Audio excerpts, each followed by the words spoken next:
নমস্কাৰ অন্য এক বাৰ্তা চেনেলৰ এগৰাকী শুভাকাংক্ষী হিচাপে আপোনাক স্বাগতম জনাইছোঁ।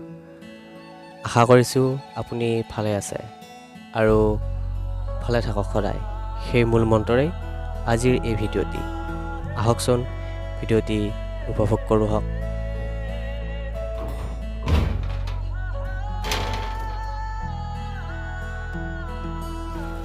অসমীয়াৰ স্বাভিমান গামোচাখন দেখি হয়তো আপুনি অনুভৱ কৰিব পাৰিছে। হয়, আজি আমি আহি আছোঁ এটি পৌৰাণিক স্থানলৈ, যাৰ নাম হৈছে তাম্ৰেশ্বৰ দেৱালয়, যিটো ১১শ-১২শ শতিকাতেই স্থাপিত হৈছিল।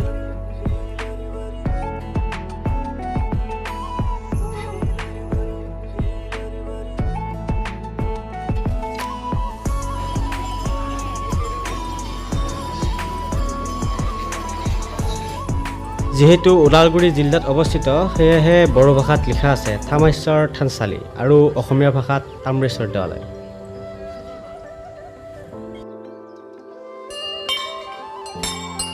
প্ৰকৃতিৰ এক নান্দনিক পৰিৱেশৰ মাজেৰে এই ডাঙৰ ডাঙৰ গছবোৰ দেখি হৃদয়ত অজানিতে এক ভক্তিভাৱৰ সৃষ্টি কৰা এই তাম্ৰেশ্বৰ দেৱালয়ত সোমায়েই মহাদেৱৰ বাহন নন্দীক পূজা কৰাত ব্যস্ত একাংশ ভক্ত।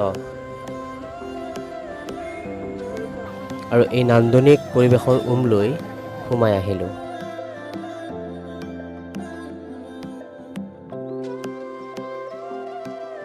এইফালেও এটা পূজাৰ স্থল আছে আৰু তাত নাম প্ৰসংগৰ ব্যৱস্থা। আহকচোন আমাৰ লগতে আপোনাকো দৰ্শন কৰাৰ চেষ্টা কৰোঁ। এয়া দেখিছে, এয়া ভক্তৰ ভিৰ বহুতো, আৰু তাত অলপ সময় ৰ'লোঁ আমি।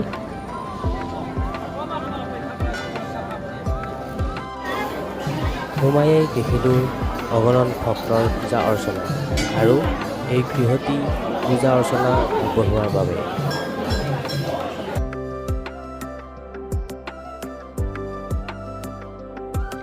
এই যে শিলাখণ্ডবোৰ দেখিছে, তাত আছে শিৱ, পাৰ্বতী, গণেশ, বিষ্ণু, এনেধৰণৰ অনেক দেৱ দেৱীৰ মূৰ্তি অংকিত আছে, আৰু তাতেই ইমান ধুনীয়াকৈ সজাই থোৱা আছে।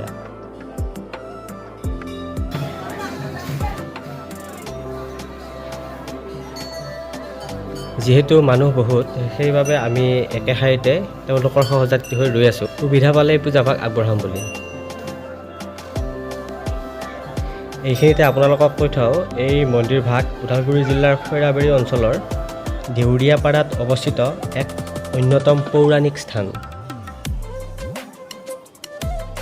প্ৰত্নতত্ত্ব বিভাগৰ গৱেষণা মতে এই দেৱালয় আনুমানিক ১১-১২ শতিকাৰ ভিতৰত এই অঞ্চলত নিৰ্মাণ কৰা হৈছিল।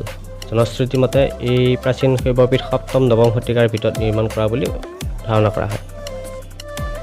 এই শিলাখণ্ডটিও তাৰ এটি প্ৰমাণ, যিটো মূল মণ্ডপৰ একেবাৰে সন্মুখত স্থাপন কৰি থোৱা হৈছে। ভক্তৰ ভিৰ আৰু মনটোৱে নোকোৱা বাবে গৰ্ভগৃহৰ ভিতৰচৰা ভিডিঅ' আকাৰে দেখুওৱা নহ'ল।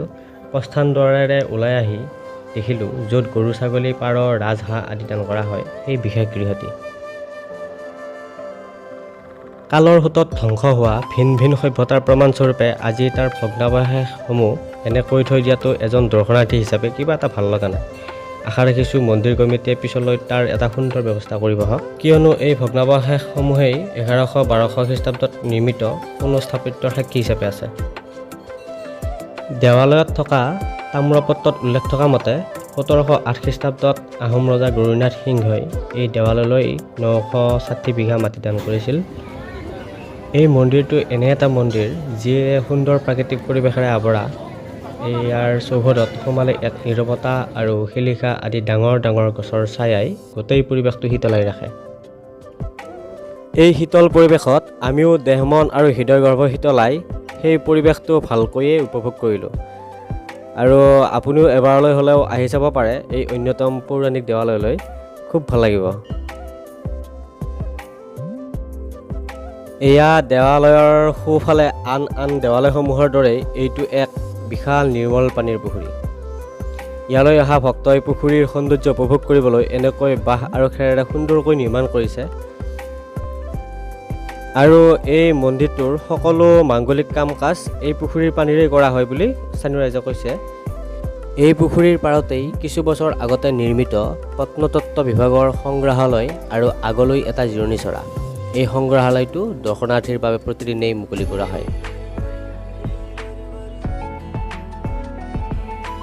এই পুখুৰীটোক গাজীধোৱা পুখুৰী নামেৰেও জনা যায় আৰু এই পুখুৰীটোৰ পৰিসৰ হৈছে 7 বিঘা।